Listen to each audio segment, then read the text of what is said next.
बच्चों नीट का registration form release हो चुका है। आप लोगों की डेट आ चुकी है कि आप अपना फॉर्म भरना शुरू कर सकते हो। कब से लेके कब तक है?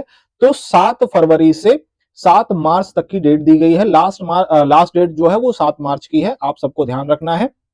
आपका एग्जाम 4 मई के दिन होना है ना। 14 जून के दिन आपका रिजल्ट आने वाला है। अब इसमें एक बात को लेके बच्चे बड़ा परेशान है। वो बात ये है कि जो टाई ब्रेकिंग रूल है वो क्या है सर, और इसके अंदर क्या होने वाला है, ये बड़ा जरूरी है आपके लिए जानना। ये इसलिए जरूरी है क्योंकि बच्चे बहुत सारे हड़बड़ाहट के अंदर फॉर्म भरने वाले हैं। क्योंकि जो पिछला रूल था उसके अंदर ये था कि जब अगर किसी कैंडिडेट के साथ में ऐसा हो गया, जब बेटा हम बनाते हैं, क्या बनाते हैं, जब हम रैंक लिस्ट तैयार करते हैं, जब रैंक फॉर्म करते हैं, तो रैंक के अंदर ये किया जाता है, नंबर देखा जाता है आपका अलग अलग सब्जेक्ट के अंदर, बायो के अंदर, केमिस्ट्री के अंदर, फिजिक्स के अंदर, और कितना किसने इनकरेक्ट किया है।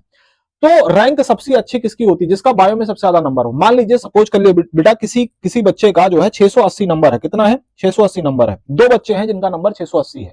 अब इनकी रैंक कैसे डिसाइड करी जाएगी, इनकी रैंक कितनी होगी, है ना। दो बच्चे हैं, दोनों का 680, लेकिन जिस बच्चे का बायो के नंबर ज्यादा होंगे उसकी रैंक थोड़ा सा अच्छी होगी। अब सपोज कर लीजिए कोई ऐसा बच्चा मिल गया, दो बच्चे हैं, दोनों का बायो के नंबर सेम है, तो देखा जाए केमिस्ट्री के अंदर कितना नंबर है। केमिस्ट्री वाला भी अगर सेम मिल गया, अगर केमिस्ट्री वाला ज्यादा रहा तो केमिस्ट्री वाले को सबसे ज्यादा तरजीह बायो वालों को दी जाएगी। बायो का नंबर सबसे ज्यादा होगा तो बायो की रैंक सबसे अच्छी होगी।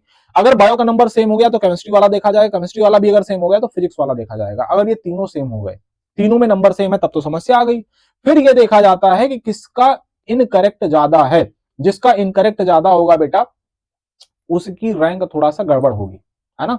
तो इसीलिए आप जब अपने पेपर की तैयारी कर रहे हो, जिस दौरान है ना आप टेस्ट में अपीयर हो रहे हो, बेटा हम आप लोगों से इसीलिए कहते हैं जब आप टेस्ट दे रहे हो तो उस समय आपको इनकरेक्ट ऑप्शन नहीं चूज करना है, तुक्केबाजी नहीं करनी है। तुक्केबाजी के चक्कर में आप बहुत सारे इनकरेक्ट क्वेश्चन कर देते हो। हालांकि बेटा जानते हो 1/4 का माइनस मार्किंग होता है, तो थोड़ा बहुत रिस्क लेना तो बनता है, लेकिन वो रिस्क कितने में? आप 50% में ही आप रिस्क लिया करो, है ना। कई सारे बच्चे कुछ नहीं आ रहा तब भी तुक्केबाजी किए जा रहे, तो वो गड़बड़ है ना।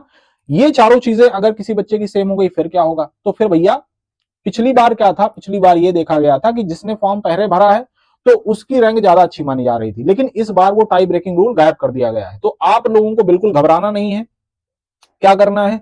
आराम से रिलैक्स होकर पूरी चीज को समझ लेना है। इसके लिए हमने एक लॉन्ग लेक्चर आपका बना दिया है, आप उसको देख करके पूरा समझ सकते हो कैसे क्या करना है आपको, कौन कौन से डॉक्यूमेंट अपलोड करने हैं, कौन कौन सी डेट्स आपको याद रखनी, सारी चीजें आपको कैसे क्या करना है हमने पूरा बताया है वहां पे, ठीक है। इसके अलावा भी अगर आपको कोई जानकारी चाहिए तो आप हमसे पूछ सकते हो। अब आप कहोगे सर अगर बायो के अंदर, केमिस्ट्री के अंदर, फिजिक्स के अंदर और इनकरेक्ट भी अगर सेम सेम हो गया सब कुछ, तो फिर क्या होगा बेटा? तो फिर रैंडम तरीका अपनाएंगे। अब वो जो एनटीए के अंदर जो पैनल है पूरा वो डिसाइड करने वाला है कैसे रैंकिंग करेंगे भैया, हेड एंड टेल करेंगे वो लोग, पता नहीं क्या करेंगे भगवान जाने, समझ रहे हो। लेकिन बेटा आप ये समझो कि आपको हड़बड़ी के अंदर फॉर्म नहीं भरना है। टाइप ब्रेकिंग रूल इसीलिए हमने आपको समझा दिया कि वो जो एप्लीकेशन फॉर्म पहले भरने वाली चीज थी, पहले भरो, आपकी रैंक ज्यादा अच्छी मानी जाएगी, वो अभी ब्रेक कर दी गई, पूरी तरीके से खत्म कर दी गई, ठीक है। तो घबराना नहीं है, एकदम रिलैक्स होकर फॉर्म भरना है, एक हफ्ते बाद ही भरना, जल्दबाजी मत करना। Thank you very much.